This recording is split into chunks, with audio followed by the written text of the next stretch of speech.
Good morning and welcome to the Nassau County Board of County Commissioners meeting for 9 a.m. December 18, 2024, our last meeting for 2024. I'm going to call this meeting to order, and please stand for the invocation and the Pledge of Allegiance. The invocation will be led by Mr. Irving Gilliard. Good morning, everyone. Good morning.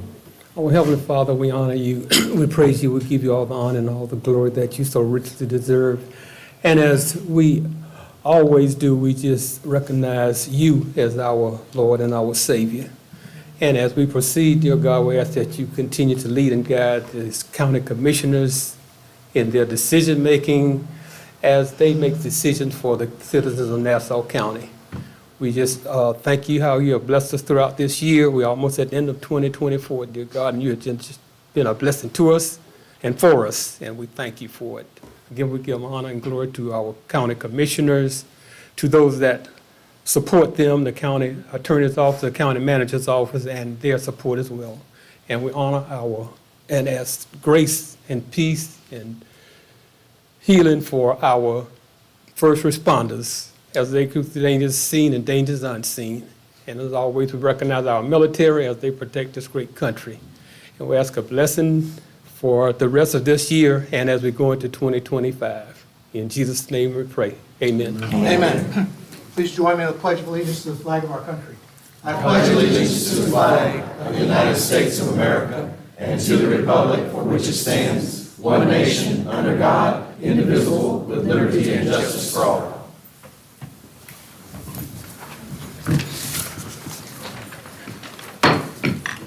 Madam Clerk, would you call the roll? Commissioner McCullough. Here. Commissioner Gray. Here. Commissioner Farmer. Here. Commissioner Hutman. Here. And Chair Martin. Here.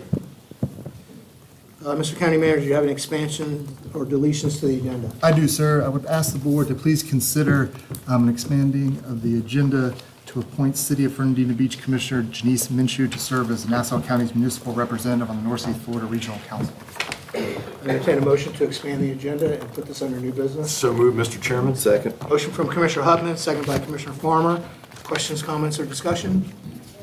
All those in favor signify by saying aye. Aye. Opposed? Motion carries.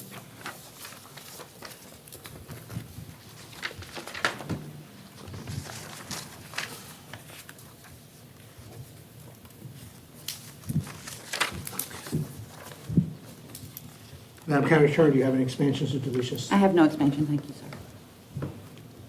Okay, presentations, which I think a lot of people are here for today.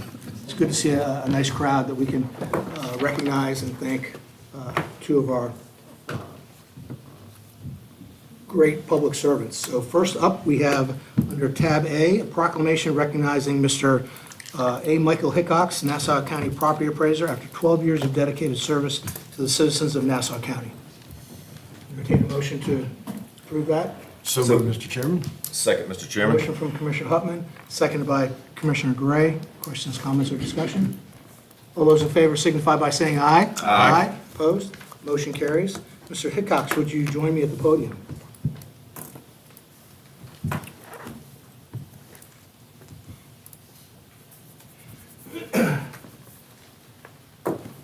Don't look so happy.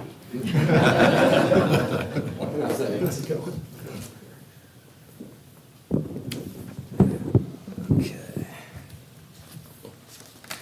A proclamation of the Board of County Commissioners recognizing A. Michael Hickox, Nassau County Property Appraiser, on his retirement. Whereas A. Michael Hickox began serving as the Nassau County Property Appraiser in 2013 and has served in this role since his election. And whereas the Nassau County Property Appraiser is responsible for determining the value of all property within the county, maintaining property ownership records, parcel ownership maps, and for administering property tax exemptions. And whereas A. Michael Hickox brought 35 years of experience as a state-certified appraiser and real estate broker to his role as property appraiser. And whereas A. Michael Hickox is a lifelong resident of Nassau County and has dedicated his public career to providing fair and equitable assessments to the citizens of Nassau County. And whereas throughout his career, A. Michael Hickox has held a variety of roles such as past president of the Florida Association of Property Appraisers, past director of the Nassau County Education Foundation, past director for the Nassau County Economic Development Board, and real estate and appraisal instructor for the local association of realtors, etc. And whereas A. Michael Hickox has served Nassau County residents as property appraiser with distinction and dedication while performing his duties in a conscientious and responsible manner. And whereas for the past 12 years, A. Michael Hickox has given unsparingly of his time, energy, and knowledge during his distinguished service to the betterment of Nassau County, Florida. Now, therefore, be it proclaimed by the Board of County Commissioners of Nassau County, Florida, on this 18th day of December, 2024, that the board hereby recognizes A. Michael Hickox for his invaluable contributions to Nassau County over the past 12 years of public service. The board gives its most heartfelt appreciation to A. Michael Hickox on behalf of all citizens of Nassau County for his service and commitment. The board extends their best wishes to A. Michael Hickox on his well-deserved retirement and all future endeavors. Signed by myself as chairman of the board, our clerk, John Crawford, who happens to be coming up here next, and our county attorney, Denise May. Congratulations. Thank you, sir.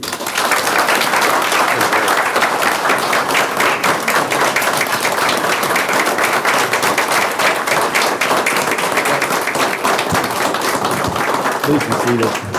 Thank you, John, and thank you, everyone, for your support and the opportunity to serve as property appraiser. Seems like yesterday I walked in the door for the first time. Actually, that's not true. It does seem like it's been 12 years. But I've been very fortunate. I had no idea what I was getting into, really. I had a lot of appraisal experience, but I didn't know what I didn't know. Fortunately, I was able to convince Kevin Lilly to move up here from Collier County and serve as chief deputy.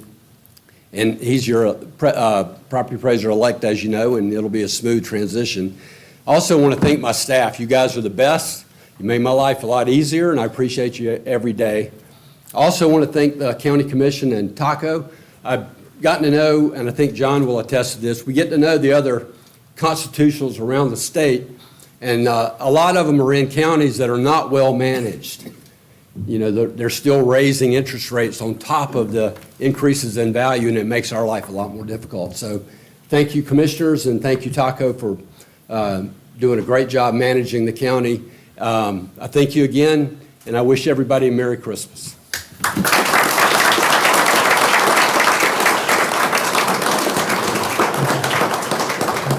Got a couple of things to give you, and some pictures. Come on. Well, I wish.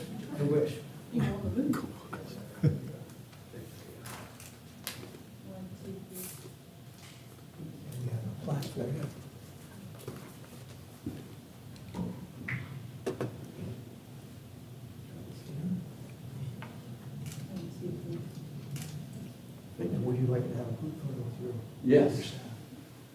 Come on, guys. Property appraiser staff, come on up here. We have a wide lens. I didn't mean that for any one individual.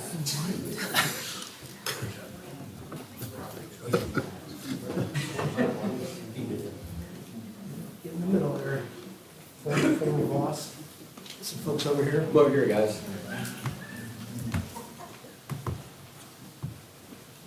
Oh, boy. Some of you tall guys.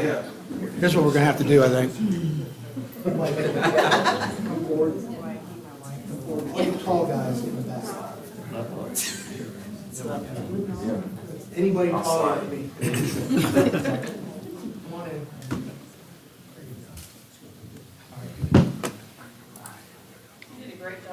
You like that? You like that? It only took me a year. All right. Thanks a lot. Thank you. All right. Thanks, Jim.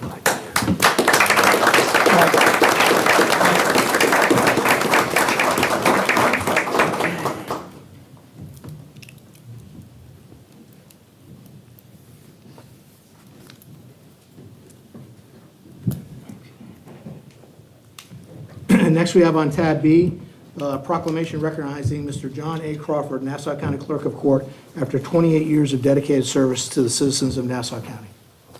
Entertain a motion to approve tab B. So moved. Second. Motion from Commissioner Farmer, seconded by Commissioner Hupman. Questions, comments, or discussion? All those in favor signify by saying aye. Aye. Opposed? Motion carries. Mr. Crawford, would you join me at the podium?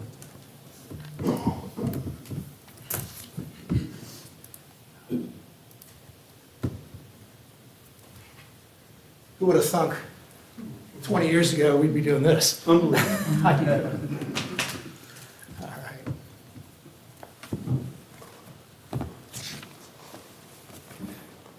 A proclamation of the Board of County Commissioners recognizing John A. Crawford, Nassau County Clerk of Circuit Court and Comptroller, on his retirement. Whereas John A. Crawford was elected as Nassau County Clerk of Circuit Court and Comptroller in 2005, and the best thing he ever did, you knew I had to say something, right? After he got elected, was in May of 2005, he hired me to be the county's first full-time veteran service officer, and I am forever grateful for that opportunity, and has served in this role since his initial election. And whereas John A. Crawford previously served as a Nassau County Commissioner from 1990 to 1998. And whereas John A. Crawford is a lifelong resident of Northeast Florida and has dedicated his public career to the service of Nassau County and its residents. And whereas John A. Crawford has worked tirelessly to build positive relationships with other Nassau County constitutional offices to improve relationships and increase transparency. And whereas the Clerk of the Circuit Court and Comptroller is responsible for a wide range of record-keeping, information management, and financial management for the judicial system and county government, including aiding in the judicial process, maintaining the county's official records, serving as the clerk to the Board of County Commissioners, and acts as accountant and custodian of county funds. And whereas John A. Crawford has served with distinction and dedication while maintaining, and I quote, "We are public servants. Our every effort shall be dedicated to protecting and preserving the public trust." And whereas John A. Crawford serves not only as not only the clerk of the circuit court, but also as the county treasurer, recorder, auditor, finance officer, and ex officio clerk of the county commission. And whereas in the past 28 years, John A. Crawford has given unsparingly of his time, energy, and knowledge during his distinguished service to the betterment of Nassau County, Florida. Now, therefore, be it proclaimed by the Board of County Commissioners of Nassau County, Florida, on this 18th day of December, 2024, that the Board hereby recognizes John A. Crawford for his invaluable contributions to Nassau County over the past 28 years of public service. The Board gives its most heartfelt appreciation to John A. Crawford on behalf of all citizens of Nassau County for his service and commitment. The Board extends their best wishes to John A. Crawford on his well-deserved retirement and all future endeavors. Signed by myself as chairman of the board, Mr. Crawford as the clerk of court, and ex officio clerk to the board, and our county attorney, Denise May. And we'll get it.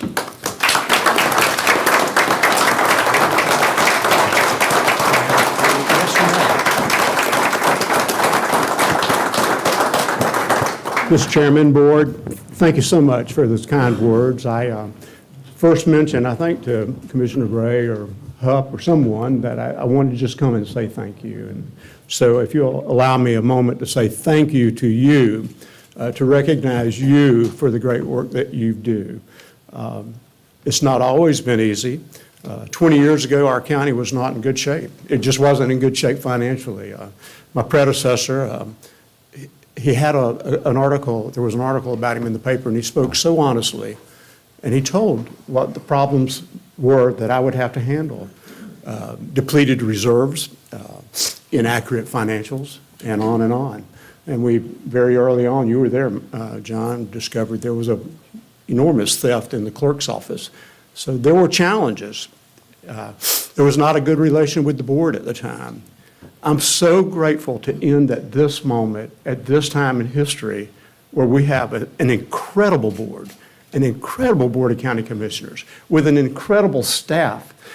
I can't say thank you enough. Taco, your planning ability. Ms. May, I appreciate you being my attorney.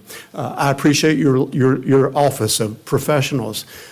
Marshall, I want to say something to you I've held inside for a long time.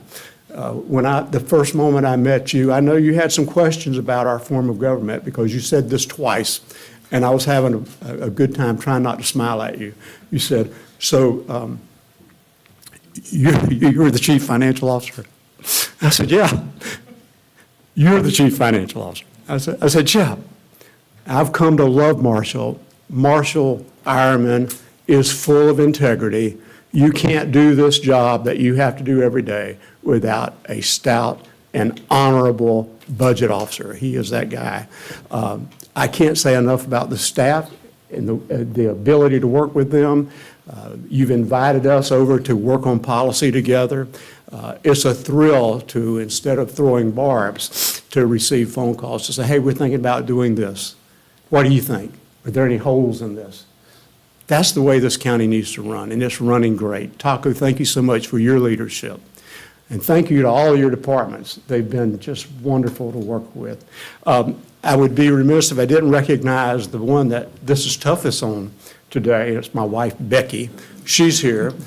I'll tell you, being in this business 28 years, I've come to think it is the spouse that does the harder job. I don't think we do the heavy lifting that they have to do. They see the criticism. They take it to heart. It's tough on them.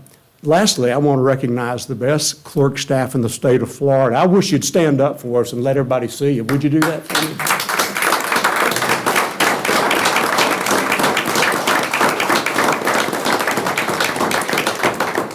I really am not the one that deserves the recognition. It is that team right there. They are the best in the state of Florida, and I thank them. If I've missed anyone, I apologize. Thank you so much for 28 years. Especially thank you for those people that we serve, the citizens, taxpayers in Nassau County. Thank you, Mr. Chairman.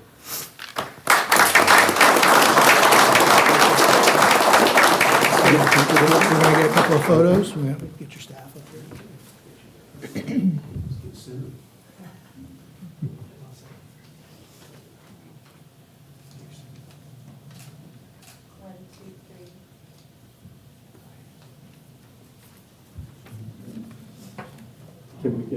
Can we get my staff up here? We're going to do this, and then we're going to get them. You got 3 pictures, you're getting. We can do that too. Get that. Let's do that. Let's get that.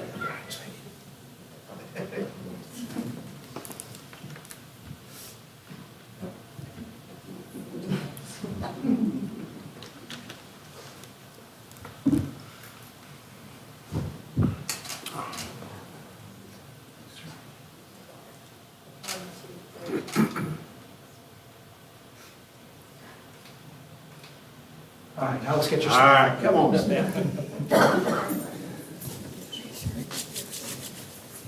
Probably gonna need 3 rows for you. All you tall people, just get in the back.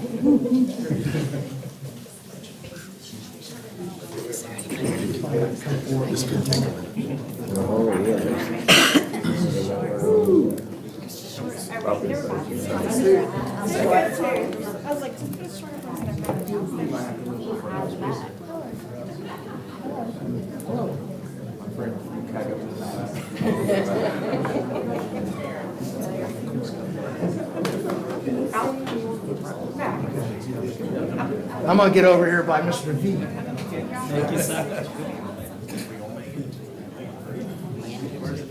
Is this good, or we need to make another row? Terry, you're a little bit. All right, you go.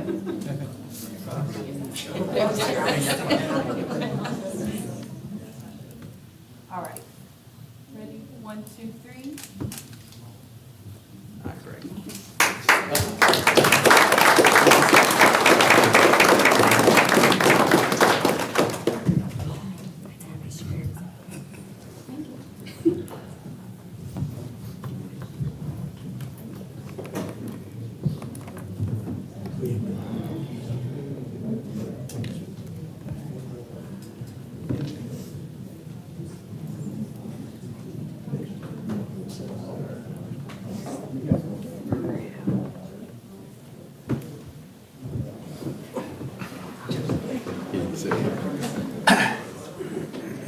We're going to give them a minute to clear out.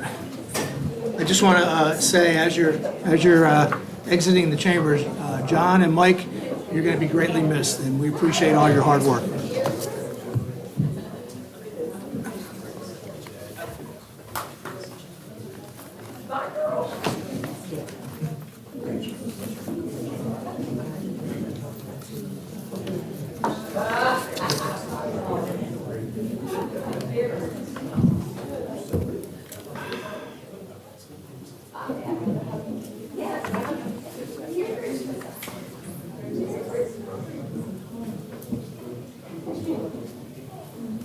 Okay, that brings us into tab C, recognize employees for years of service. County Manager. Thank you, sir. As we move into the next step in our agenda and continue to celebrate the service that these individuals have provided to the citizens of Nassau County, we have a special presentation today. We are recognizing Mr. Murphy for his 25 years of service today to the citizens of Nassau County. He's a member of our Fire Rescue Division, and so Chief Rowland is here to make the presentation. So if you would, thank you.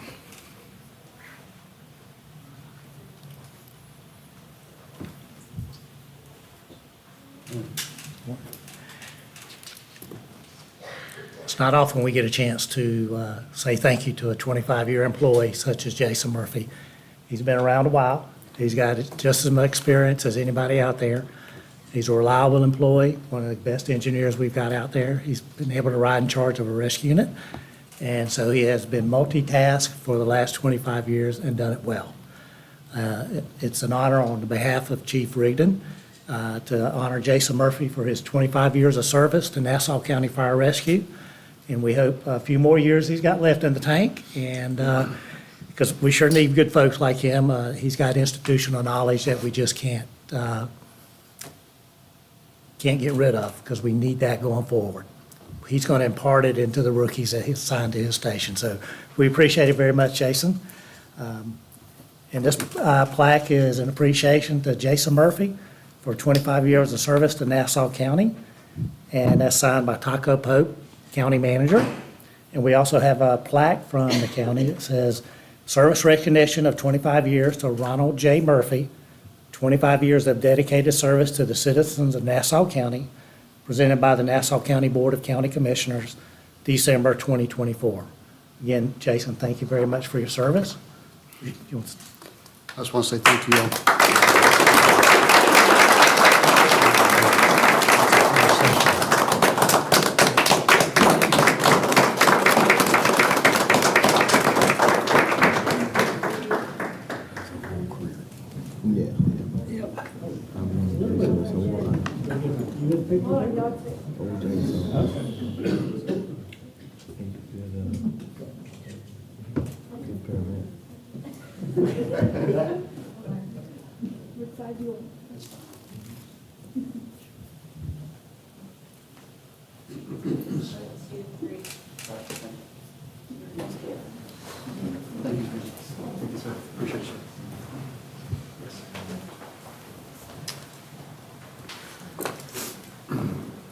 That'll move us into tab D, resolutions.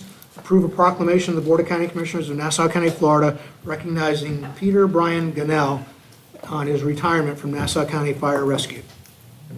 Entertain a motion to approve tab D. So moved. Mr. Chairman, I will second that A motion. motion from Commissioner Farmer, seconded by Commissioner Gray. Questions, comments, or discussion? All those in favor signify by saying aye. Aye. Opposed? Motion carries. And is Mr. Gunnell here? Yes. Please join Chief Rowland and I at the podium.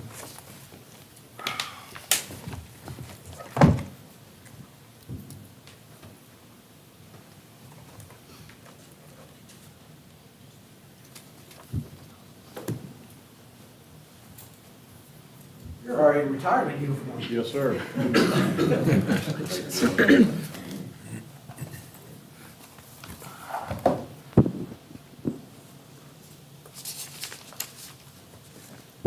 Proclamation of the Board of County Commissioners of Nassau County, Florida, honoring Peter Brian Gunnell, am I pronouncing your name properly?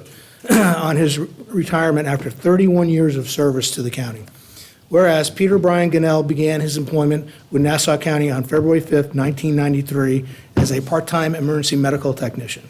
And whereas Peter Brian Gunnell was promoted to a part-time paramedic on June 1, 1993, and stayed in that position until September 24, 1993, when he was promoted again to the position of full-time firefighter paramedic. Whereas Peter Brian Gunnell was promoted to lieutenant on December 13th, 1996, and stayed in that position until June 16th, 2002, when he was promoted again to captain. And whereas Peter Brian Gunnell returned to the rank of lieutenant on September 10th, 2002, and stayed in that position until February 20th, 2013, when he was promoted again to captain. You weren't sure.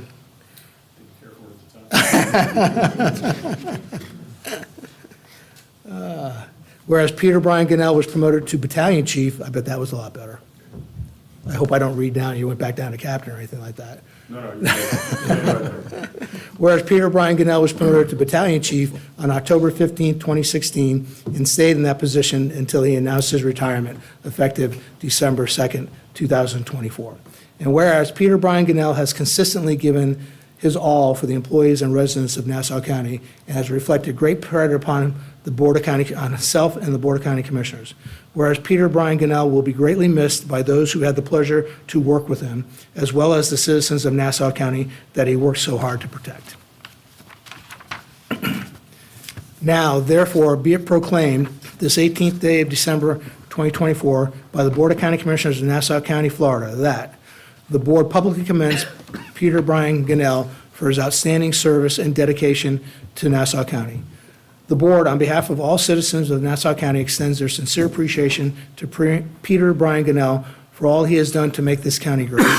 The board hereby expresses best wishes to Peter Brian Gunnell for continued health and happiness in the years to come. Signed by myself as chairman of the board, John Crawford as clerk, and our county attorney Denise May. Congratulations.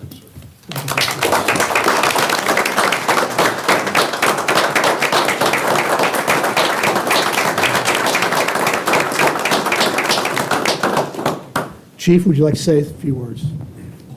Chief Gunnell. I just appreciate the opportunity to have served for the county. Thank you. Chief Rolo, would you like to say a few words? Yes, I would. Again, on behalf of Chief Rigdon, it's my honor to shake the hand of a battalion chief that is probably one of the best field marshals we've got out there. If you're on a scene of an accident, house fire, I can't think of a better field commander than Chief Gunnell. Was and is and probably and will be for the rest of his retirement career. It's not often you come upon those kind of folks out there that, you know, when someone shows up on scene, we're all in good hands. And the fact that everybody goes home under his watch, I think, is a credit to him and his management style. Again, I appreciate his service to Nassau County Fire Rescue, and on behalf of Chief Rigdon, I wish you a happy retirement and good luck in Montana. Yes, sir.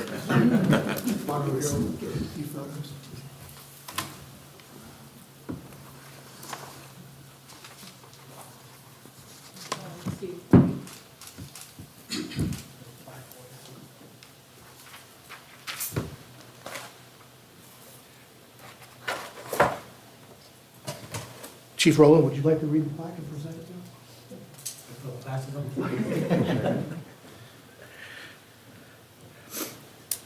It's presented to Peter Brian Gunnell. I never knew what the B stood for. Brian. In appreciation of 31-plus years of outstanding service and dedication to the citizens of Nassau County, Florida, from February 5th, 1993 to December 2nd, 2024. On behalf of all the citizens of Nassau County, we sincerely thank you for all you have done for Nassau County. Board of County Commissioners, Nassau County, Florida, Chairman John F. Martin, Vice Chairman A.M. Huppelman, Commissioner Jeff Gray, Commissioner Allison McCullough, Commissioner Clint Farmer, John A. Crawford, ex officio clerk, Denise May, county attorney, and Taco Pope, county manager.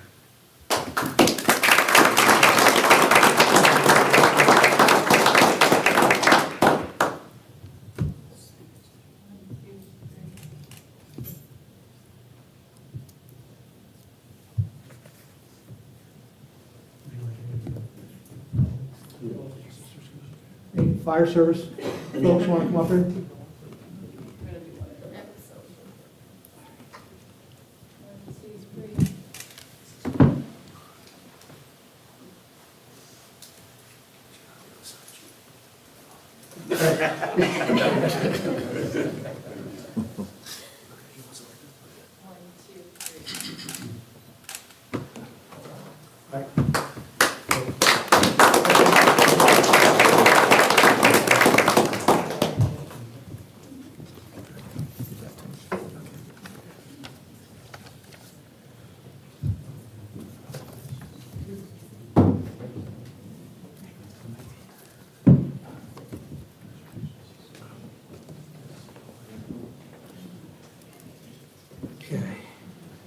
That moves us into constitutional officer business.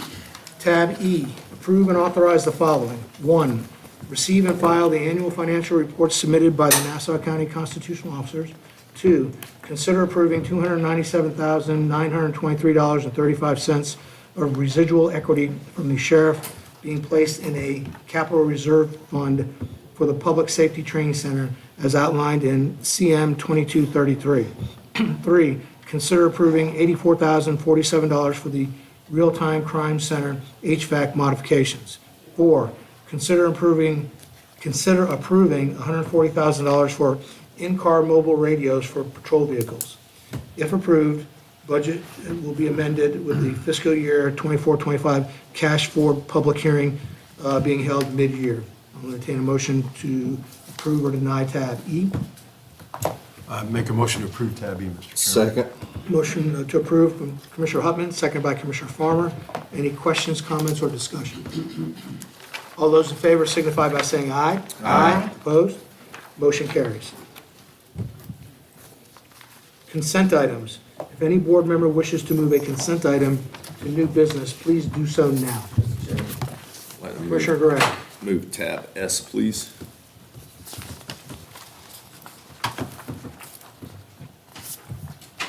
And Commissioner Farmer. Move tab G and tab L.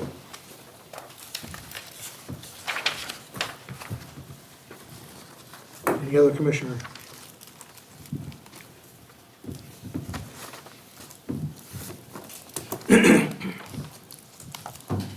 All right, I will entertain a motion to approve the consent agenda with the exceptions of tabs G, L, and S. Mr. Chairman, Commissioner Gray.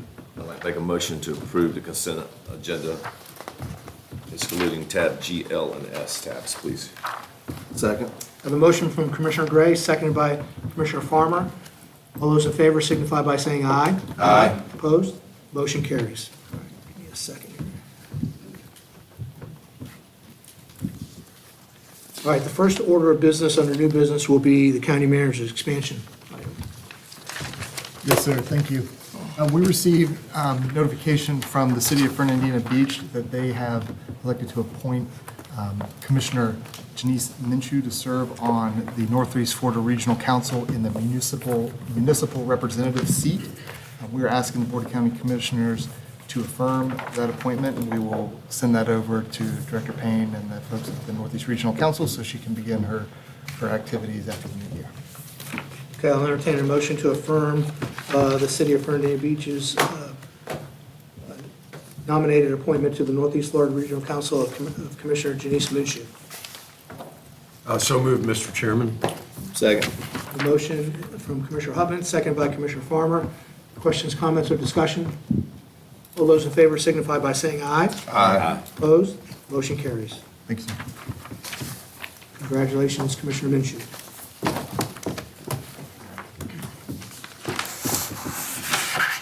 All right, tab new business.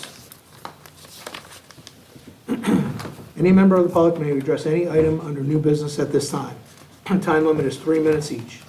Is there anyone who wishes to address any item under new business at this time? And I do have some comment cards for items, and I believe one of them is for an item under new business, but, and that person is tab X. That person can speak now, or they can wait until tab X is called, and I'll call Ms. Batchelor up. Okay. All right. Tab G, approve and authorize the chairman to sign contract number CM 3837 with Motorola Solutions Incorporated for public safety replacement project in the amount of $438,363. And Commissioner Farmer, you requested to move this. Yeah, I just wanted to maybe expand on that a little bit and talk about the improvements. Perfect. Thank you, Mr. Chair, Commissioners. As part of the ongoing investment the Board of County Commissioners has done in the public safety communication system, we've done a lot with the Motorola radios. We have many things coming up with the towers. But this is our dispatch control consoles. And so this action today will upgrade 8 of those consoles to the new technology through Motorola. and then keep us on that front edge moving forward with our communication systems. Any questions for Mr. Ironman? Motion to approve. Second. Motion from Commissioner Farmer, seconded by Commissioner Hupman to approve tab G. Questions, comments, or discussion? All those in favor signify by saying aye. Aye. Opposed? Motion carries. Tab L. You moved that one also, Commissioner Farmer? I did, yes, sir. Commissioner Farmer. Oh, let me read it first. Consider the following. 1, approve fire rescue to piggyback off of the Florida Sheriff's Association contract FSA 23-VEF 17.0 fire and rescue vehicles, boats, and equipment, and purchase a 2024 E-1 Typhoon pumper custom built and equipped in accordance with attached specifications. 2, approve and authorize the chairman to sign contract number CM 3830 with Matheny Motor Truck Company doing business as Matheny Fire and Emergency in the amount of $868,303 for a 2024 E-1 Typhoon pumper custom built and equipped in accordance with attached specifications. Commissioner Farmer. Yeah, just wanted to, again, expand upon this. It's a big ticket item, and that's a big deal, not only to the public, but to the board to see this new pumper get put into action for the citizens that we serve. Perfect.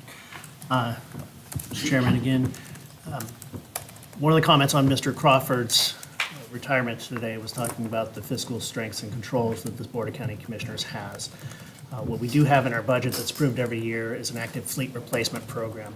That is critical to make sure that we continue to replace the fire engines, the other apparatus, making sure that we have the best equipment out there to make sure that our fire services are not impacted by being able to get to the location and provide those public safety services. So this is implementing that active fleet replacement program and bringing to you one more replacement engine. Thank you, Mr. Ironman. Any questions for Mr. Ironman? There's a motion to approve. Motion from Commissioner Farmer, Second, Mr. Chairman. seconded by Commissioner Gray to approve tab L. Questions, comments, or discussion?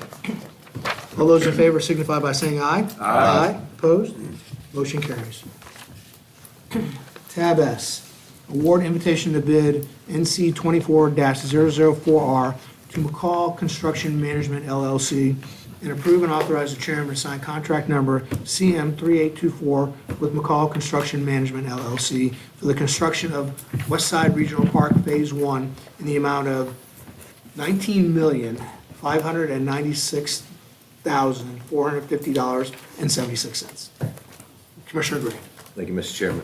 And County Manager and Assistant County Manager, Mr. Iron, I just wanted to expand on this and get this information out. This is probably one of the largest expenditures we're getting ready to ever approve right here. What a wonderful day for the citizens of Nassau County, over $19.5 million. When we say big ticket items, this is the big boy, okay? And it's a great pleasure to see this come across this board, because we get calls for our children need a place to play soccer. You know, we need recreation opportunities in Nassau County. We're behind. Well, you know, we're working hard to get everything caught up. And so a lot of the credit goes to our staff, and just wanted you to elaborate on this big ticket item we have here, and a wonderful day. Thank you, sir. Yes, sir. Thank you through the chair.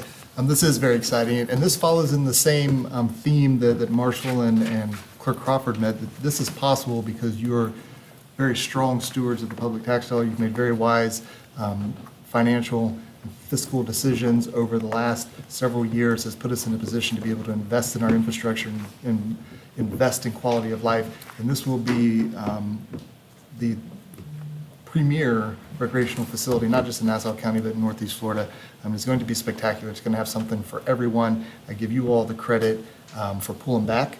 It is, originally it was going to hit the ground last year, but we need to go back to the drawing board and make some changes, because at the end of the day, the direction was to deliver what we promised the citizens with the facilities and the amenities that are in that park. We've done that. Give credit to the staff for doing a really good job of going out to bid and negotiating to bring you a contractor that's going to deliver the best bang for your buck. We are very excited, and it's going to start moving real quick now. Any questions for County Manager? I don't have any question. I'd just like to add to that. Commissioner Farmer. If you don't mind, Mr. Chairman, we've all here as a board know that we've experienced a lot of challenges along the way. I'd just like to make sure that we thank the procurement department for their patience, because at the end of the day, I mean, this thing, whenever you experience these hurdles, if you will, you know, it sets things almost back to square one again. So it's almost like you've started the process all from square one. And we appreciate the patience from the public, but as good stewards of the tax dollars that we're, you know, in charge of, especially this being, like Commissioner Gray said, this is the big boy, you know. We had to do our diligence to make sure we got it right on the first round, and that this isn't something that we were going to just willy-nilly give the head nod, you know, to not provide those services that we had promised. But it's long overdue. It's very, very exciting for not only west side of the county, but for the whole entire county, because as we see things move forward, now there's more and more people from the east side enjoying sports and recreation on the west side, and vice versa. And so this is going to be a real big deal for Nassau County moving forward, and I'm just tickled to be a part of it. Thank you, Mr. Chairman. Thank you, Commissioner Farmer. Commissioner Gray, would you like to make that motion? Yes, sir, please, Mr. Chairman. Thank you for that opportunity. Mr. Chairman, I'd like to gladly make a motion to approve tab S for the citizens of Nassau County. Second, Mr. Chairman. Motion from Commissioner Gray, seconded by Commissioner Huffman. Questions, comments, or discussion? All those in favor signify by saying aye. Aye. Opposed? Motion carries. All right. That brings us into tab W. Consideration of a resolution adopting the municipal service benefit unit policies and procedures and authorizing the county manager or designee to implement said policies and procedures and to make any necessary modifications to the same. County Attorney. Yes, Deputy County Attorney, Madam Joranby is here. She frowned at that madam, so it's Ms. Joranby. Ms. Joranby here is to present our policies and procedures. Yes, good morning, Commissioners, members of the public. Abigail Jornby, Deputy County Attorney. We are here on our final leg of our MSBU cleanup of our code. Just to kind of give you an overview, you've seen this before. We previously looked at what the county had established. We've looked at our active units and our inactive units at a prior meeting. And then we took steps to abolish the inactive units, recognizing that some of them were just no longer needed for the county. Our step 2 was to update our code. We have done that. That was our last meeting where we actually made some updated provisions for Chapter 30 of our current MSTU for countywide services, then ratified and affirmed our Amelia Concourse MSBU and codified the county procedures for the establishment of MSBUs. And as promised, today we are now looking at our final step, which is adopting a resolution which provides our policies and procedures, kind of our how-to guide for our residents when they do want to come forward to you and make that request. And so that is what is before you. We're asking for you to adopt this resolution, which does have these policies and procedures. I am going to go through them at a high level just to see what we're actually requiring.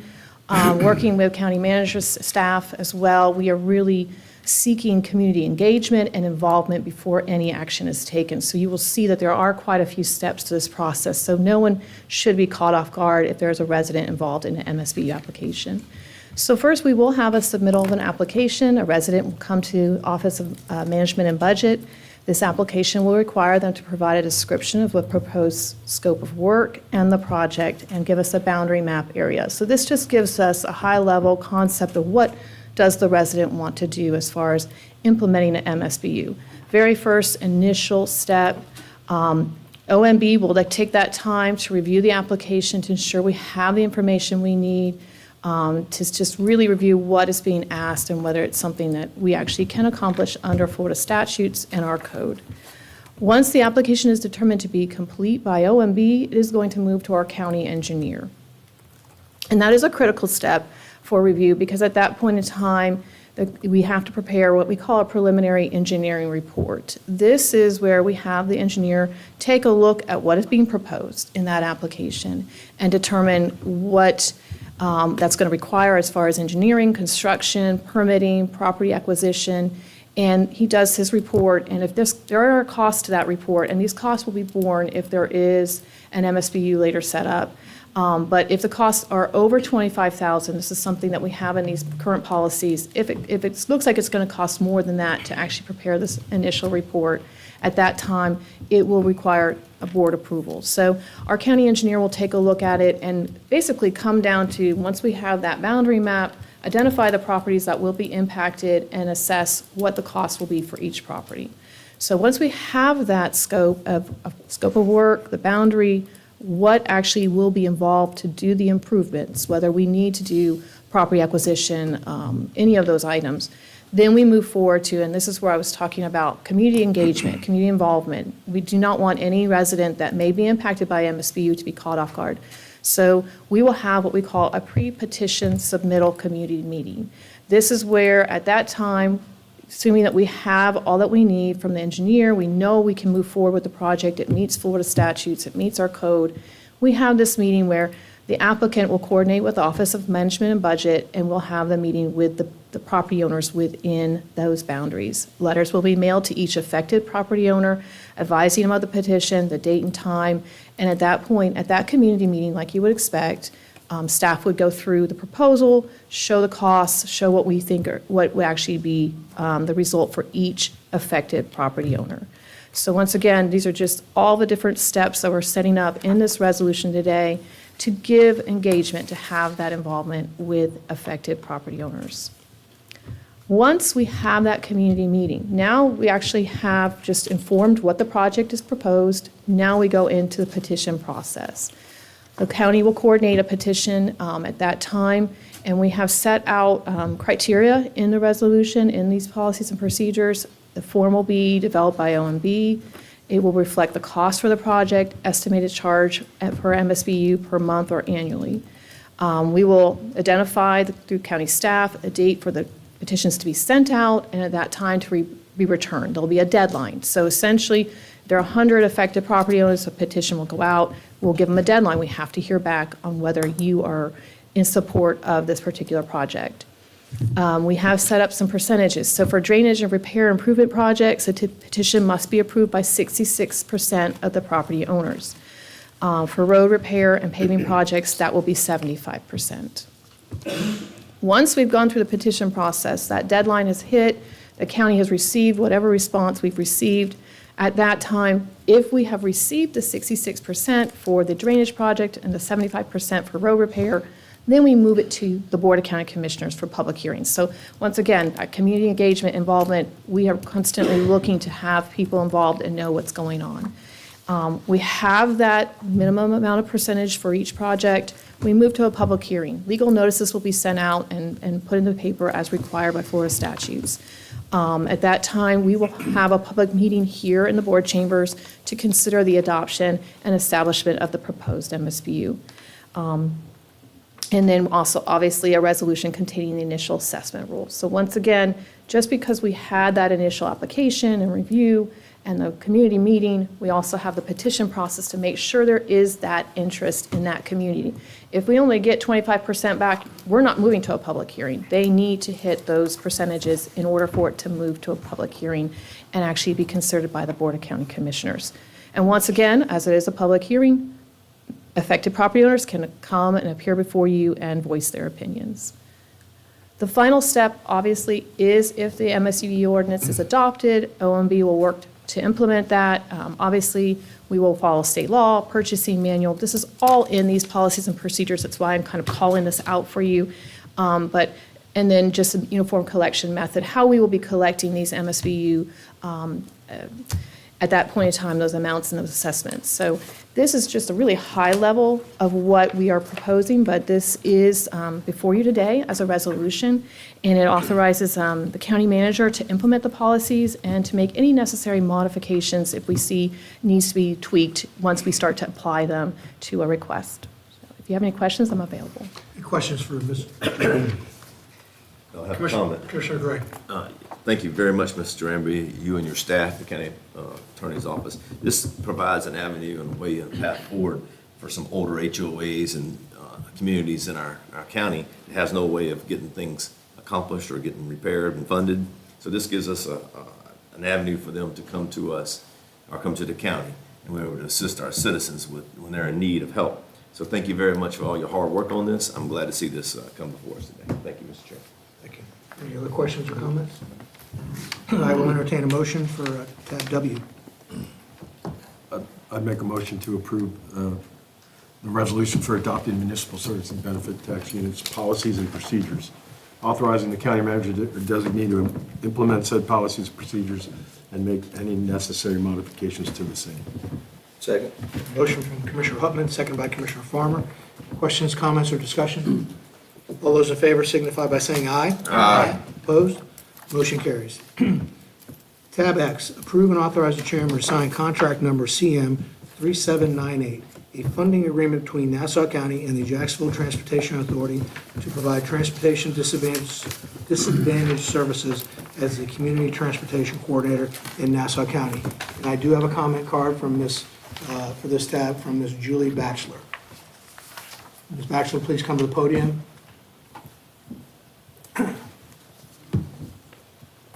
State your name and address for the record. Hi, good morning. My name is Julie Batchelor. I live at 44124 Maple Court, Callahan, Florida. And I'm going to read off my phone. I've prepared this so I didn't forget anything. That's okay. I'm here to talk about the COA and transportation. I would like to give you a little bit of a backstory about my mother-in-law. Approximately 10 years ago, her husband passed. She has bouts with dementia. She used to be a very outgoing woman, and now after her husband passed, she was just a shell of a person. Until a few weeks ago, she was a very recluse, would not speak, would not hold a conversation, would sleep all day, and didn't really care about anything. She started going to this program, and the first time in a long time, I saw her interact with people. I saw her get excited about doing something. She started participating in the activities, found new friends.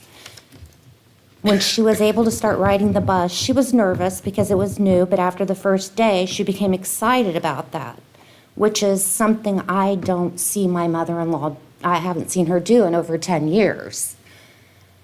And I feel like this program in transportation allows our seniors, just like my mother-in-law, to reconnect with the world. I know, like many seniors, this is like a lifeline to get back into the community and interact and not be alone. Their mental health depends on this program and this transportation continuing. I feel like without this transportation, many of our seniors would not have a way to go to the COA, and I personally would like to see this program continue. If you've ever been there or experienced it, if you've never been there, I urge each and every one of you spend 1-2 days up there just to see the joy in these people's faces. I personally had the opportunity to do so, and it's amazing. I feel like it's our turn as a community, because these people, they're our seniors, our parents, our grandparents, the ones that looked out after us when we couldn't. And I feel like us as a community, it's time for us to look after our elders and not take any of this away from them. And my sister-in-law in Indiana, she sent me a little something for me to read from her as well. She says, "Good morning, my name is Emily. I wanted to express my concern over the proposed elimination of the van transportation for seniors. This service is a lifeline for many elderly residents who have no other means of getting to the senior center for a meal with their peers, socialization activities, and receive critical social and emotional support. For an example, my mother Rose relies on the van service to stay connected and maintain her well-being. She has truly come alive with this program, and the transportation allows her to attend the local center. Discontinuing this service risks isolating our seniors. This may not be a doctor's appointment, but for her well-being, it is very important." If you need a little more time to finish, I'm Okay. happy to give it to you. "I personally call my mother every day. After she returns from the senior citizen, she has carried full conversations about her day and the friends that she has made. Our mother has not done that for years. Her health has just declined after my father passed. My mother withdrew from social interaction, but thanks to this transportation to go to the center, she's become alive again. And she's in a place where she feels safe, welcome, included, and wakes up excited to go and do this program and go meet her friends. Thank you. Ms. Patrick.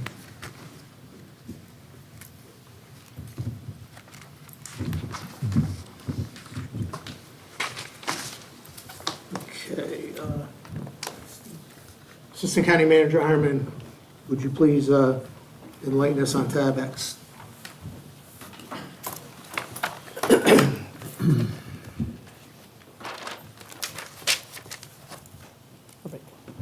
Thank you, Mr. Chairman, members of the board. The item today on this is the approval of the JTA Transportation Disadvantaged funding. But I wanted to take the opportunity to discuss some of the other discussions that have happened around transportation, as it does become kind of convoluted through multiple programs, different funding sources. And so if you'll entertain me for a minute, I'll give you some of the background on these items, even though the only item we're approving today is the JTA agreement. Mr. Ryan, let me pause you for a second. Commissioner McCullough, you're trying to get my attention. No, after this tab, Mr. Martin. Okay, all right. So there have been two discussions that have been occurring over the past year. One is the Transportation Disadvantage Program. That is through the state, and we'll talk about those items. And then the recent transit study. And so we've updated that recent transit study. Those are the operations outside the Transportation Disadvantaged. So going through Transportation Disadvantaged, there are a lot of acronyms, and it does get confusing, so I wanted to kind of walk through them. The Transportation Disadvantaged Program is established through the state of Florida. The state then established the Commission for Transportation Disadvantaged to oversee the program, that is CTD. They work with the Regional Planning Agency, which in this case is designated the Northeast Florida Regional Council. They provide the staffing, the support between the state and the local transportation coordinating board. And part of their services is to bring in the contract for the Community Transportation Coordinator. That is the role that the Council on Aging previously filled, and now it is currently proposed as JTA, or I apologize, the state has already issued the contract with JTA to provide that role. And then the last entity that we have out here is the Transportation Disadvantaged Local Coordinating Board, and so we'll talk a little bit about that structure and their roles. As I mentioned, the Community Transportation Coordinator, so we've had the benefits of the Council on Aging providing this service for the last 42 years. Unfortunately, they had to cancel that contract effective September 30th, 2024, so that was ahead of their 2027 expiration date. The Northeast Florida Regional Council then, in their role supporting the state, went out and went through a competitive process to find a new CTC provider. Once they'd gone through that process, they worked with the state, the Commission for Transportation Disadvantaged, to seek approval on that. JTA was approved by the state following that competitive process, and they have executed a memorandum of agreement with the state for this service. And that agreement will be effective, or has been effective, from 10/1/24 through 6/30/29. And then some of the funding that provides this program, a lot of it is provided through federal funds, through the Federal Transit Administration. The state has Transportation Disadvantaged Trust Funds. And then through the county municipalities, there are grant matches and components that come through some of the ad valorem tax dollars. So just to give you another picture, like I said, there's a lot of acronyms, so I wanted to lay this out. This is how the state projects the coordinated transportation system. You have the CTD at the top, which is the state, the designated planning agency, which is Northeast Florida Regional Council, the local coordinating board, and we'll talk about those 13 members, which then funnels down to the CTC. So as I mentioned, state, Northeast Florida Regional Council, JTA, and the 13 regional partners. What you don't see in here is the Board of County Commissioners. And so where we come in is a portion of the grant matches, a portion of the funding for the Transportation Disadvantage Program. But then most of our focus falls on the transit study when we look at the other sites outside of this program. So the Local Transportation Disadvantage Coordinating Board, as I mentioned, there are 13 members. Commissioner Gray does sit as the elected official chair, but the other entities are FDOT, Department of Children and Family Services, Department of Education, Department of Elder Affairs, Department of Healthcare Administration, the Agency for Persons with Disabilities, You do have a representative from the medical community, which is from the Department of Health. You've got public education, veteran services, representation for the elderly, children at risk, and then the Regional Workforce Development Board. So although we have one seat on there and we have the chair, there are 13 member agencies that we have to work with and coordinate.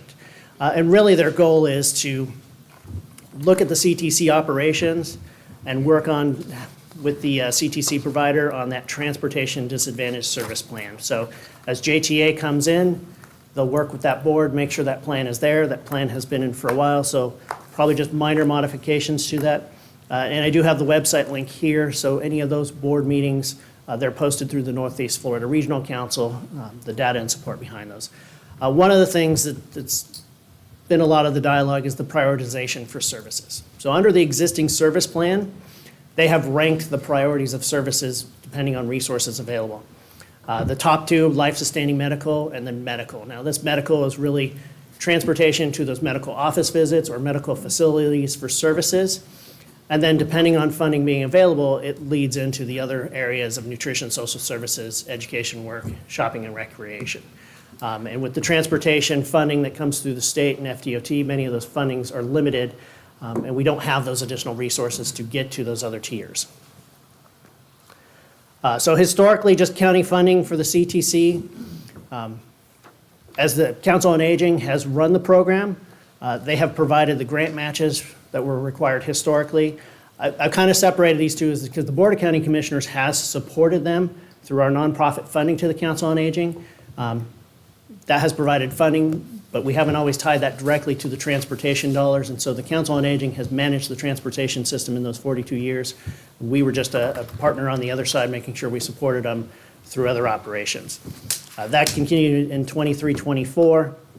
The one item that changed is as the Council on Aging submitted their letter to terminate their contract with the state, they did need additional funding to get through September 30th. Part of their letter was to the county and municipalities, but the county stepped up through reserves, essentially, drew from our reserves to make sure that we provided this critical service to get us through the fiscal year until JTA could take over. In fiscal year 24-25, the Board of County Commissioners has budgeted $396,135 to go towards the JTA Transportation Disadvantaged Services and provide some of those grant matches. So, shifting gears now, right? So that's transportation disadvantage. That's the state agreement with JTA. The agreement in front of you is to provide our portion of the funding to JTA to make sure they can continue to provide that service. Outside of that, we did have a presentation to the board in October on the transit study. So we had the prior transit study updated in 2015. We've gone through that full public engagement process, steering committees, different community events, everything over a period of a year plus to make sure that we had that new transportation plan or study in place. And that was, again, brought forward to the board in October. Some of the study objectives looking at performance of the existing transit system. As you can see from the chart here, we had a lot of trips historically. Those trips dropped in COVID and they're slowly coming back.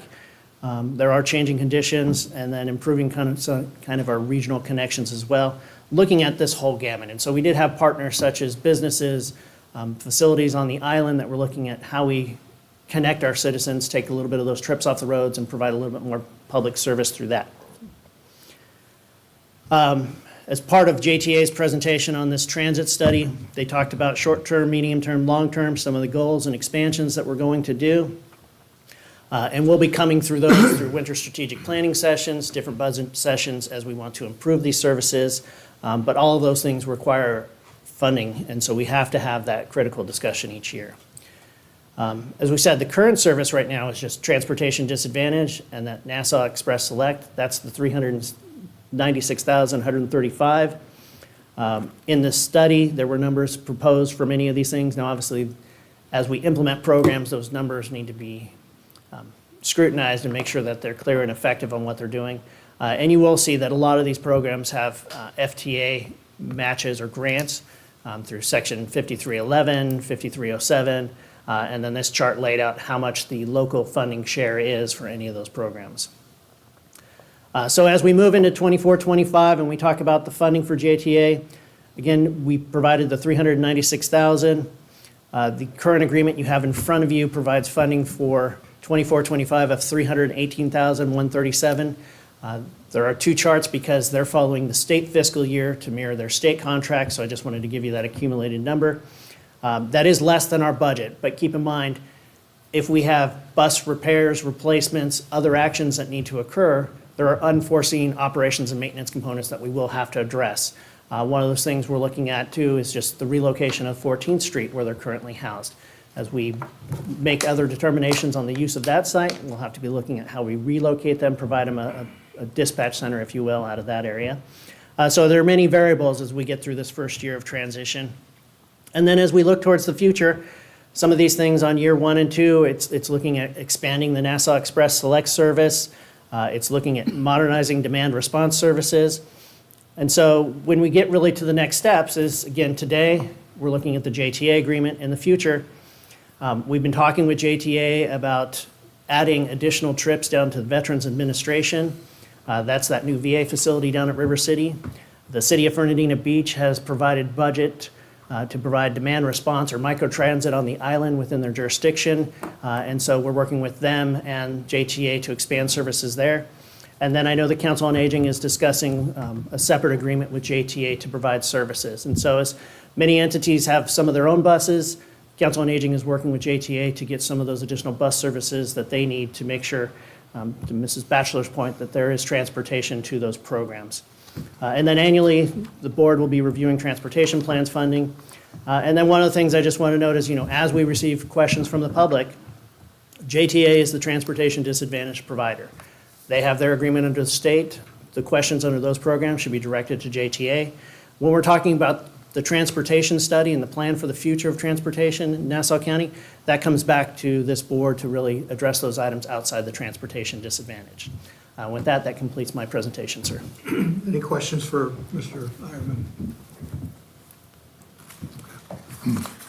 So I'm going to restate tab X. Approve and authorize the chairman to sign contract number CM 3798, a funding agreement between Nassau County and the Jacksonville Transportation Authority to provide transportation disadvantaged services as the community transportation coordinator in Nassau County. Commissioner Gray. Thank you, Mr. Chairman. I'm going to make a motion to approve tab X, to sign the contract with JTA as our CTC, Community Transportation Coordinator. I also want to say, I want to thank them for trying to make this process, along with the Council on Aging, a little bit, I know it wasn't seamless, but we've been working collaboratively together to try to make this process a transition the best we can. So I want to extend my thanks to them. They were the only transportation provider that bid on the project through the Northeast Florida Regional Council, so I thank them for being a partner. And with that motion, my motion is to approve. Have a second. A second, Mr. Chairman. We have a motion and a second. A motion from Commissioner Gray, second from Commissioner Hupman. Any questions, comments, or discussion? And Commissioner McCullough, I don't mean to ping on you, but Yes, sir. was it on this tab? No, or- sir. If it's the board's pleasure, may we recess after tab X for 5 minutes, Mr. Martin? Yes. That's what. So if there are no questions, comments, or discussion, all those in favor signify by saying aye. Aye. Opposed? Motion carries. And you would like to recess? Just for 5 minutes. All right, we're going to take a 5-minute recess.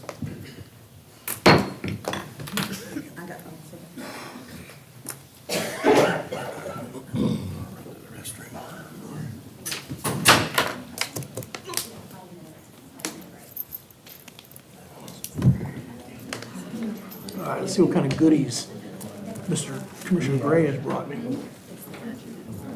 I'm sorry? Oh.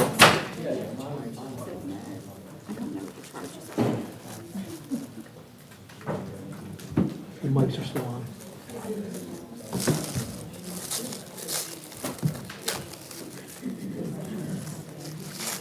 Here you go.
IT, there we go, the mics are back on. So we are now on tab Y. Approve and authorize the chairman to sign a resolution and attached agreement approving an agreement between Nassau County and Imagine Nassau Incorporated, a not-for-profit corporation, and setting forth the respective rights and responsibilities of the parties, and further delegating to the county manager the authority to exercise all provisions contained therein. Ms. Duranby. Yes, good morning again, Commissioners. I'm here with Brandy Carvalho as well, but this is before you as a resolution. As you're aware, we have established the nonprofit Imagine Nassau for a fundraising arm for our 4 county departments. That's for Parks and Recreation, Animal Services, Fire Rescue Services, and the Nassau County Conservation Land Acquisition and Management Program. The resolution before you actually has attached an agreement because the nonprofit is a separate entity. They are going to be operating as their own entity. We wanted to have some formal arrangement between the parties, between Nassau County and the nonprofit, as far as the duties and obligations of both parties in the fundraising efforts. So what's before you is this agreement attached to the resolution. It essentially lays that out. I mean, you will see that it indicates that they are going to be the official promoter and fundraising arm for the county for those programs and services, the various fundraising activities that they're supposed to include. It just sets up all the different concepts that a nonprofit that's doing fundraising needs to have in place. And this are basically laying out the obligations as well of the county. We will be providing meeting space, staff, training and support for Imagine Nassau as we move forward in these fundraising efforts. But we are asking the board to consider this resolution and adopt this resolution. You will see that our president, Chief Rigdon, has already executed it on behalf of Imagine Nassau, and we were bringing this forward to the board for your consideration in order to set forth the duties and obligations of the 2 entities as we move forward. And I'll leave that to Ms. Brandy if you have anything additional. Thank you. So I wanted today to introduce, they don't need an introduction, but recognize to you our board of directors. They do represent the 4 major program areas that Imagine Nassau is supporting. So we have Ms. Holly Coyle, who is acting as our secretary, Jay Robertson, who is our treasurer, Timothy McGuire, he's our vice president, and our president, Chief Brady Rigdon, he apologizes. He was not able to attend today due to a last-minute family obligation. We have been very busy getting Imagine Nassau ready in hopes that this agreement was executed. Ms. Dornby has been amazing in setting us up in our legal side. I was going to give Mr. Ironman thanks for all of his work, for the financial support, but I feel like Mr. Crawford said a lot, and we like to keep him humble. So we want. And we've been working on the nonprofit branding, having our website. Our website is almost ready, and I should be able to debut to you our logo. So here we are. So we have icons representing the 4 major county areas. I'm happy to answer any questions or defer back to Ms. Dornby. Any questions for Ms. Duranby or Ms. Carvalho? Okay. No questions, Mr. Martin. Oh, I'm sorry, Commissioner McCullough. No questions, just accolades, comments, praises, because I think, being a good stewardship of the taxpayer dollar is our job, but also allowing people who believe in philanthropy or giving back to their community in bigger ways and leaving that legacy. It can't just be the government's role to tax its citizens to death. citizens have to be willing to put back into their community what they give out, and you have given them their platform to do so, Brandy. And I'm grateful, I'm excited about this moving forward. You know, I'm gonna steal some of Miss Osborne's light, but you know what part I'm most excited about? Getting that animal shelter up and going, because I've reached capacity at Circle and Farm, so it's time to put some dogs elsewhere. So Brandy, thank you. I know the hours, the time, the law, thank you to our amazing law team for getting this going. Thank you. Thank you, Commissioner McCullough. Commissioner Gray. Yes, thank you, Mr. Chairman. I also would like to thank Imagine Nassau and the team for everything they've done. And also a special shout out to Assistant County Manager, Mr. Ivan. Back about 2 or 3 years ago, when me and Dave Fashionbauer started having meetings in your office for the animal shelter.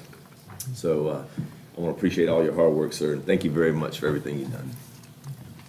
Thank you, Mr. Chairman. Okay, well, let's go ahead and take care of this tab, and then if there's any more comments, we can do that then. So I'll entertain a motion on tab Y. Motion to approve. A motion to approve from Second. Commissioner Farmer, seconded by Commissioner Hutman. Do you have any other questions, comments, or discussion? All those in favor signify by saying aye. Aye. Opposed? Motion carries. Don't go away. Does that mean we're in trouble?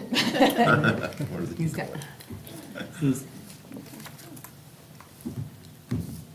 I would like to be the first to donate to the Imagine Nassau Incorporated nonprofit. So here's a check from me, and you're going to get one every year for $1,000.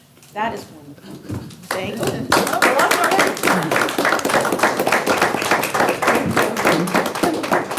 Go ahead. Can we invite our board up to accept this donation? Sure. Yeah.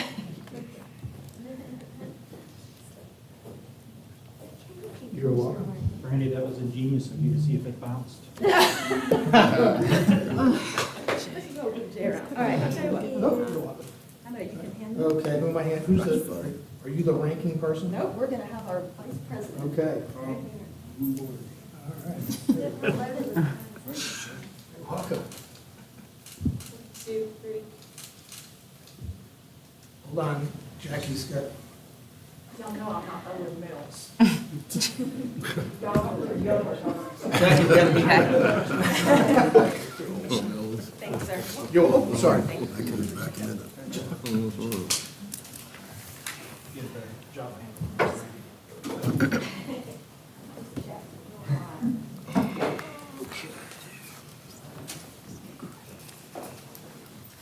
All right, tab Z. Set a shade meeting of the Board of County Commissioners for January 13th, 2025 at 3 p.m. to discuss the labor agreement between Nassau County and Fire Rescue Professionals Local 3101. Is that date good for everybody? Yes, sir. Just need a motion. Make a motion to approve, set that date of January 13, 2025, Mr. Chairman. Second. Got a motion from Commissioner Gray, second by Commissioner Farmer. Any questions, comments, or discussion? All those in favor signify by saying aye. Aye. Opposed? Motion carries.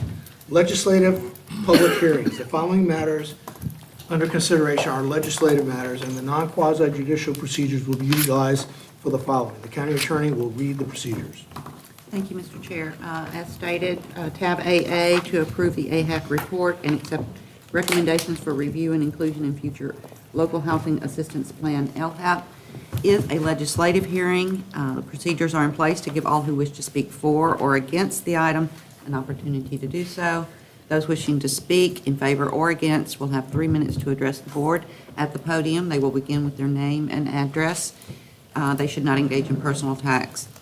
Speakers must begin, shall not be repetitive or restate other information. Sharing or transferring of time is not allowed. The clerk will control the time. Again, that's 3 minutes. Any speaker that has documents, please give them to the deputy clerks. They will become a part of our permanent record. The board would then close the public hearing and discuss the item and may ask questions of speakers or staff. You will then deliberate and vote on the item before you. Thank you, Mr. Chair. Thank you, Madam Attorney. Okay, tab AA, approve AHAC, the Affordable Housing Advisory Committee report, and accept recommendations for inclusion in future local housing assistance plan, LHAP. Public hearing is now open for tab AA, staff presentation. Mr. Ironman. Thank you, Mr. Chairman.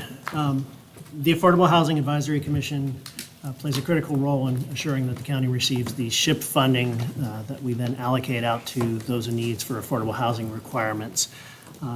The other primary goal of the AHAC is to review 11 incentive strategies addressing affordable housing. Over this last year, we've been working on many of those strategies. They have been entwined or intermingled with Vision 2050, and we encourage that committee to continue to be in there as we continue to work through the vision, looking at land development code, comp plans, and those items going forward, and making sure that we are addressing affordable housing in there.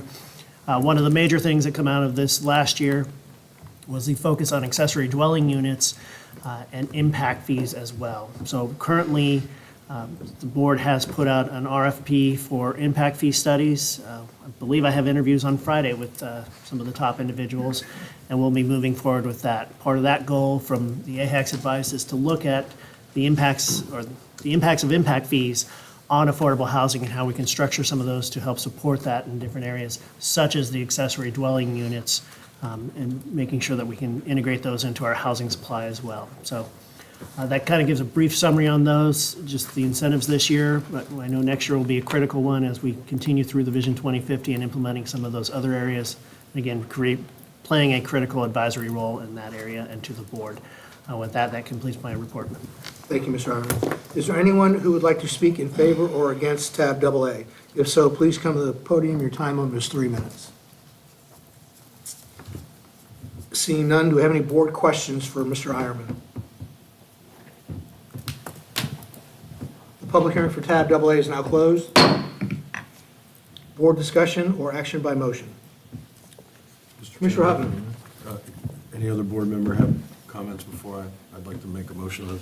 As the chairman of the Affordable Housing Advisory Committee, we had another good year in Nassau County as far as refining our LHAP strategies to be meaningful and actually continue to secure our funding from the state. I thank Mr. Ironman and the staff and the board, the Affordable Housing Board, continue that work. And based on that year, I would like, based on the review of applicable testimony and evidence provided, my motion is to approve the local housing assistance plan. Second. We have a motion from Commissioner Hutman, seconded by Commissioner Farmer. Questions, comments, or discussion? All those in favor signify by saying aye. Aye. Opposed? Motion carries.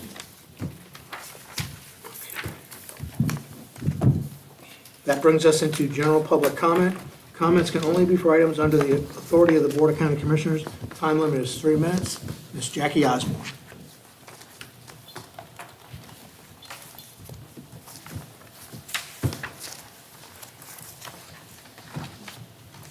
Jackie Osborne, Post Office Box 16796, Fernandina Beach, Florida. Thank you, Mr. Chairman, for allowing me to speak on your last day of chairmanship this year.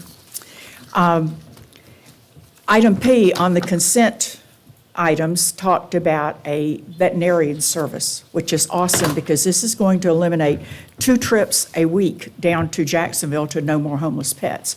These trips are about 5 hours each. So that's going to eliminate the amount of time that these people are taken away from their jobs. And it's also going to make sure that the county's not liable. There's nothing like seeing an accident with a government vehicle because everybody thinks it's like a, ATM machine. There, had a government vehicle, had a wreck, understand, been there, done that. Then you have tab Y, which talked about the 5013C. And I'm equally excited about this, like Mr. Martin there. I'm pleased. Right now, the NCAS, Nassau County Animal Services, is doing new flooring in the kennel. And you see here a big tent. They promised me they're not having a show or dinner or anything. I was looking for a buffet line, but they're not. This tent is put out there to take the animals that are currently, the dogs that are currently in the kennels out so that they can resurface the floor there. And this is a county tent, is that correct, Mr. McGuire? Yes. Ms. Burns had made sure that this all went together so that they have a tent to put these animals in. There's Mr. McGuire making sure that they're doing everything right. and he's still looking to make sure they're doing everything right. That's one of our animal control officers, and I believe he is our supervisor, yes, of the kennel, and he's bringing in heaters because it's going to be very cold out there until they get that done. There's where the animal shelter, the kennel, has been, taking apart and getting it all ready. There's some dogs in the cattery, which I walked in there yesterday, and the dog barked at me, and I went, "What are you doing here? You're not supposed to be here." And these are the puppies that are in there. These are the smaller animals. And they tried to get me to take one home, and I wouldn't. You can see that this whole thing is really kind of discombobulating, if you can believe that word, everything that's going on there. It's really getting very confusing, and I think that's there's another one. And that's the end of them, which brings me to the numbers. The numbers this week are dogs 53, and there are 91 of them in the foster service.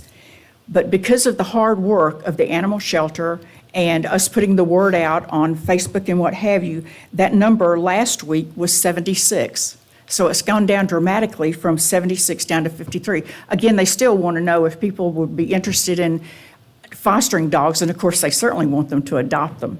But there are 53 dogs there in the shelter right now. 91 are in foster. There are 21 cats down from kitten season down to 52. 52 in foster. And there's an article in today's newsletter, and they're quoting Mr. McGuire talking about things with the animal shelter.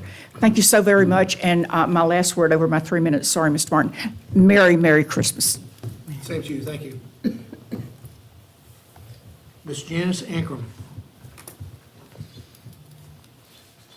Please state your name and address for the record, and you have 3 minutes. Good morning, everyone. Janice Ankrum, 1901 Island Walkway, Fernandina Beach. Thank you, Marshall. Great presentation. Gosh, Marshall, you said it all. That was wonderful. And I want to thank Mr. Chairman and Brandy for coming on the 25th of November to our Celebrity Server Thanksgiving Luncheon. And there are pictures in the paper today, so make sure you look at it. Okay, I'm here to discuss transportation. Again, thank you, Marshall. A brief background on how we got here. I just want to make sure you know. In 1974, we had 2 station wagons. The Council on Aging only had 2 station wagons. And in 1982, we were asked by the county to become the provider for transportation because we had a few caravans. As time passed, we got buses and became the designated provider. For 42 years, we transported folks to shopping, doctor appointments, dialysis, work, food pantries, and everything. The county did provide some of the match, but we've had to put in millions of dollars over the years to make ends meet. Because of the great growth in the county that we've had here, we were designated a small urban by some parts of the county. And fast forward to September 2023, last year, our board of directors and our donors decided that they could no longer subsidize a public service. That's how we got here. It's the job of the local county, the state, the federal government. So that's how we got out of the business. We did not want to, but we had no choice because it was bleeding us, and it was just too big for us to handle. It's not our core mission. That's one of the main things. It's not what we do. We're good at helping people age in place, meals, home health, chore, and all those types of things, caregiver support. So we began talks with the county last fall to step down. It was important that we give you a year notice. So I understand that some people felt we left the county in a lurch. We didn't. We gave you a whole year notice. You gave us $150K last December, a year ago. Thank you.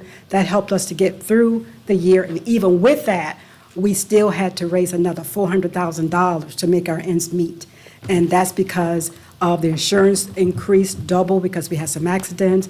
That's because of having to pay incentives to the drivers to keep them on through September 30th. So just want to make sure you are aware of that.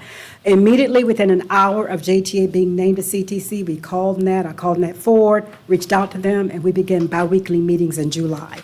We've been meeting with them. It's a very cooperative relationship. Donovan Caliker is here. And his coworker here from JTA, Donovan, is great to work with. It's a team effort. There are challenges, as you know about. I think all of you have gotten calls, and you know what's going on.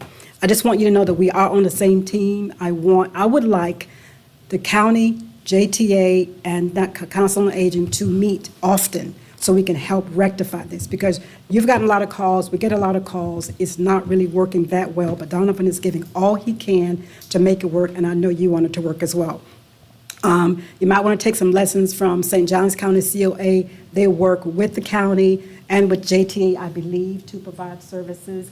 St. John's Council on Aging, they found a way to do it. I believe they loaned some staff to the Council on Aging for the billing, but it really is a lot. So thank you. I'm here to work with you. Want to be a team, but we got to find a solution to make sure everyone gets where they need to be, especially our seniors, for life-saving opportunities at the senior center. Thank you. I appreciate you. Merry Christmas. Happy holidays. Thank you, Ms. Ankrum. Same to you. Emily Kunzelman. Welcome, and please state your name and address for the record. Emily Kunzelman, 1901 Island Walkway, Fernandina Beach. And I work with a lot of the seniors who are debilitated in many ways. We have a lot of citizens here who are elderly, who suffer from dementia, Alzheimer's, Parkinson's, MS, many comorbidities as well. People who, in addition to that, have diabetes, congestive heart failure, and many other concerns. So I am here to respectfully request that the commissioners prioritize medical transportation for seniors to the COA Adult Day Health Care Program. And I know Hup knows what it is. Thank you very much for coming with the honey badgers. The seniors really enjoyed that. These are members, citizens, who cannot fend for themselves because of their medical issues. And they have been brought to the Council on Aging through transportation so that they can receive the needed services, including physical therapy, occupational therapy, speech therapy, nursing supervision, and assistance from certified nursing assistants and med techs. In addition, they receive podiatry services.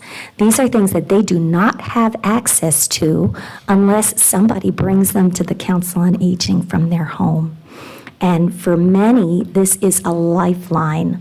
This is what enables them to continue to live safely and to continue to have some type of quality of life despite their many, many challenges.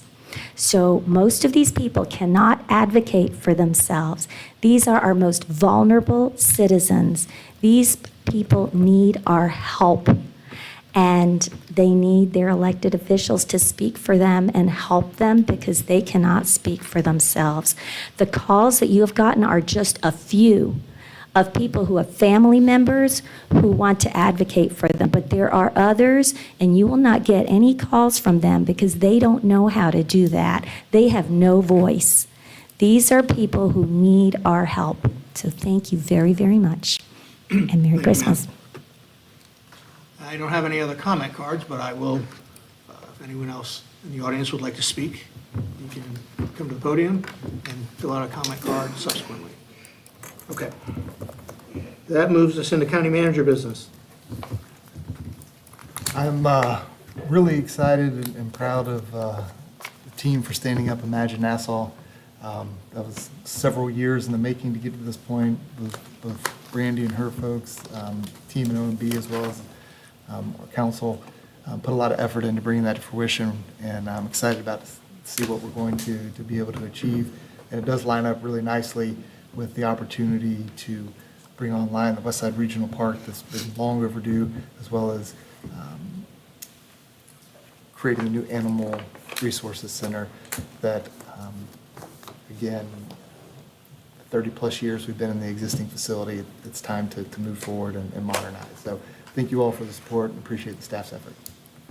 Thank you, County Manager. County Attorney, I have no further items. Thank you, sir. you ending the year with no comments? No comment. All right, County Commissioner items. Commissioner McCullough.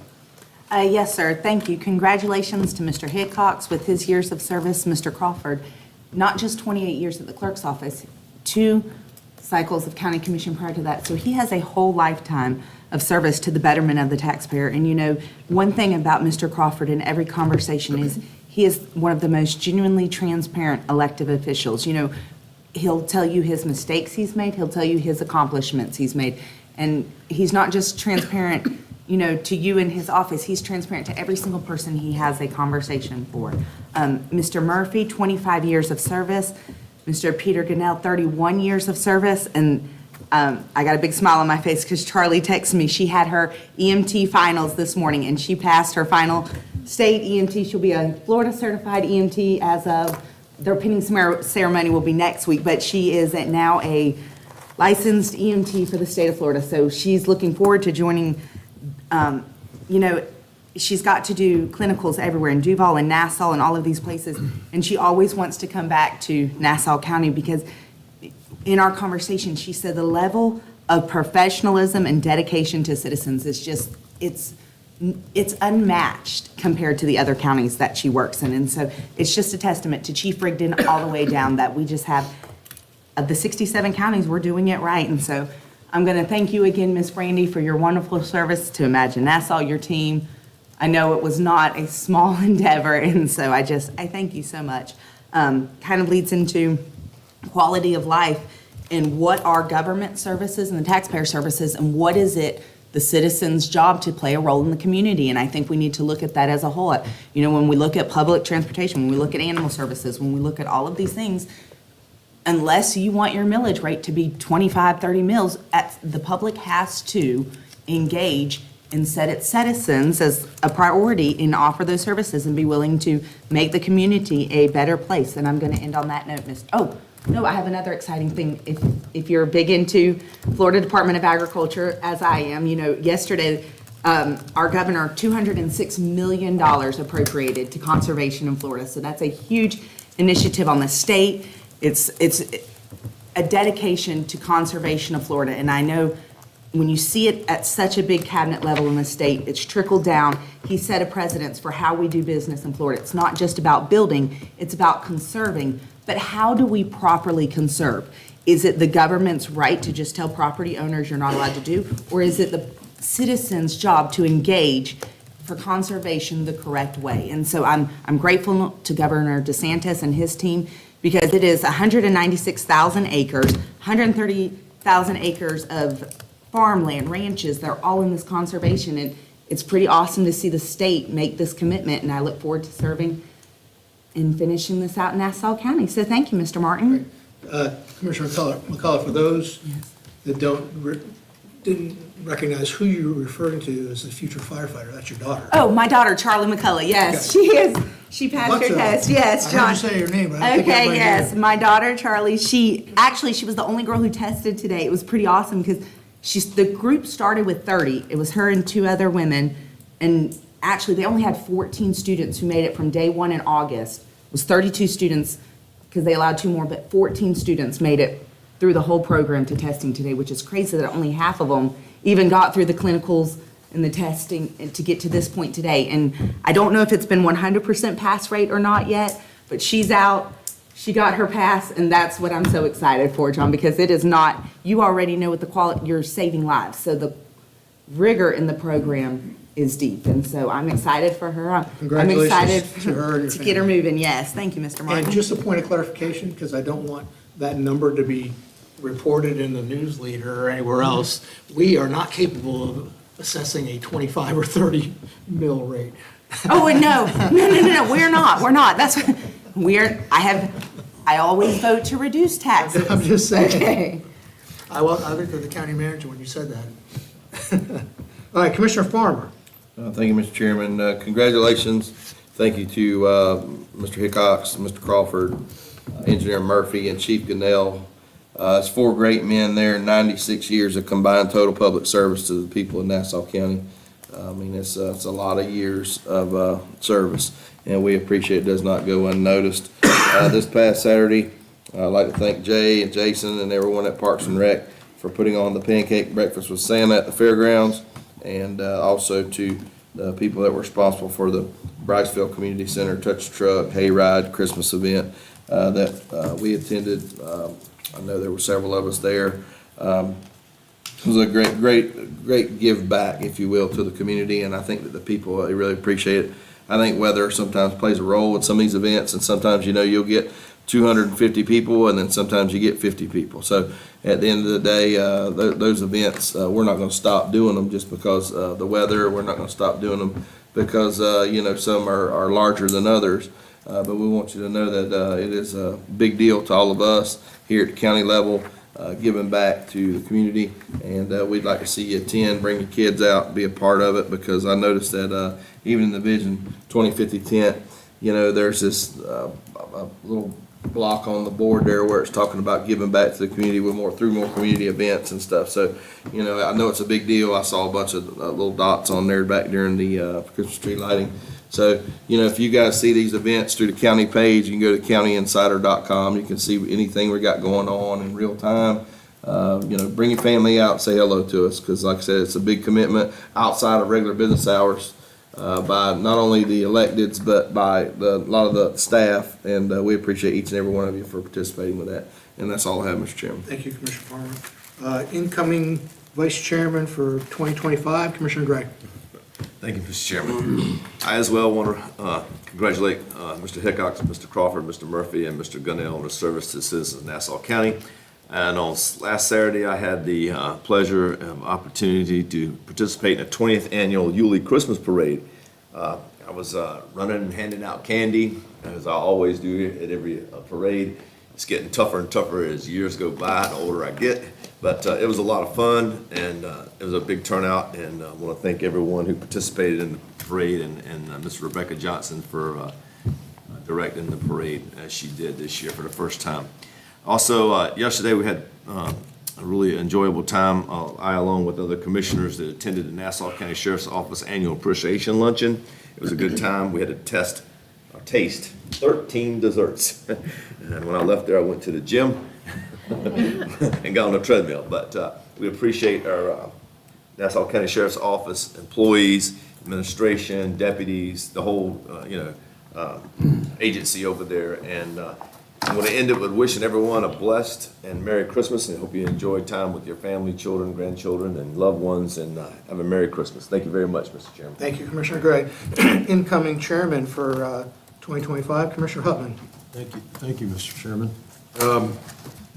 Dickens on Center, all the congratulations already said. That's 4 examples of a lifetime of service.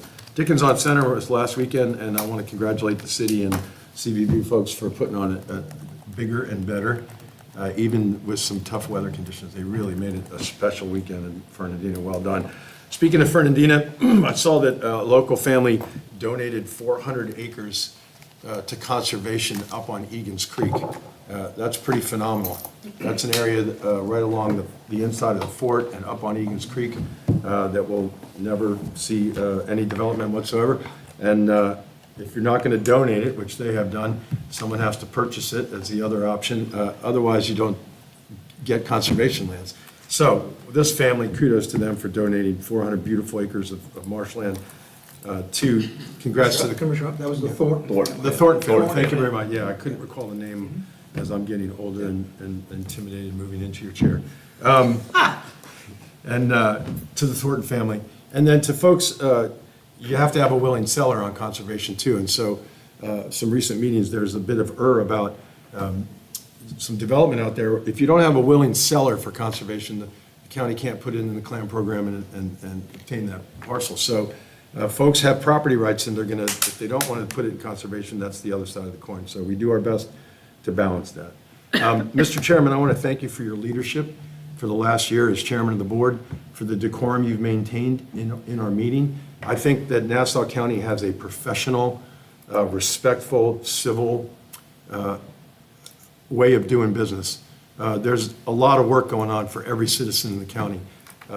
Even in the face of a few disruptors that were not respectful and didn't follow Robert's rules and things that we do for order, you still were a gentleman and a professional, and I thank you for your leadership.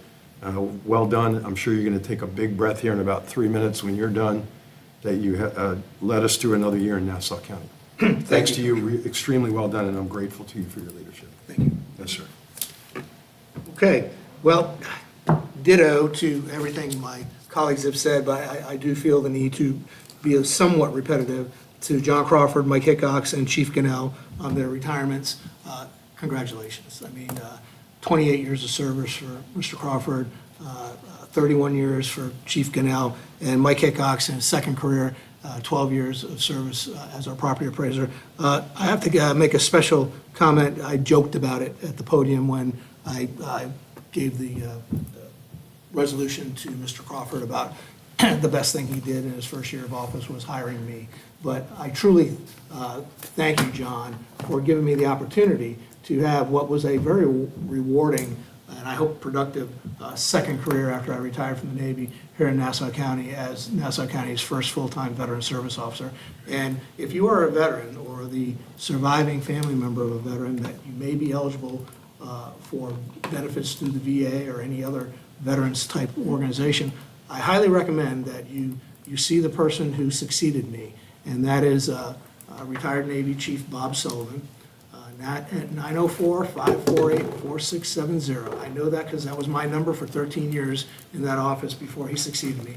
And he has an assistant who's retired Army Sergeant Major Chris Newsom. So we've expanded that office since the three of us, or we've been on, I think we did it last year.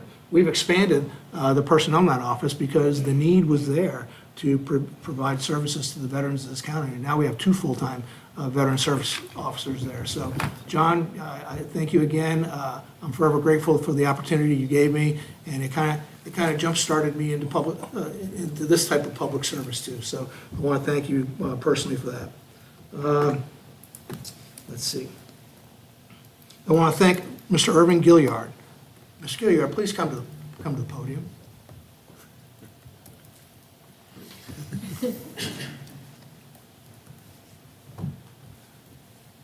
I want to thank you, sir, for being my chaplain this year. I remember last year when I was vice chairman, you came to a lot of meetings, and I think on occasion you're asked to give the invocation. And you're so instrumental in everything that's been accomplished as a team with the American Beach Association, the Water Sewer District, and the county. And you've been instrumental in making that project happen. And you were attending all these meetings anyway, so you didn't hesitate when I asked you last year if you would when you came to meetings, and you didn't have to come to every meeting, but when you did come to meetings, if you would be my chaplain and do the invocation. And I think you only missed 1 meeting last year. So I just want to thank you for that, and thank you for everything else you do for the community.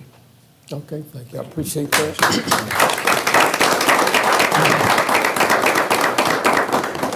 Mr. Chairman, does that come with the turnover? Would you continue to serve? I cannot speak for him, but Mr. Goyer, it'd be an honor to have you continue that fine Okay, tradition thank you. you've established in this chamber. Thank you. Thank you, Mr. Goyer. Thank you.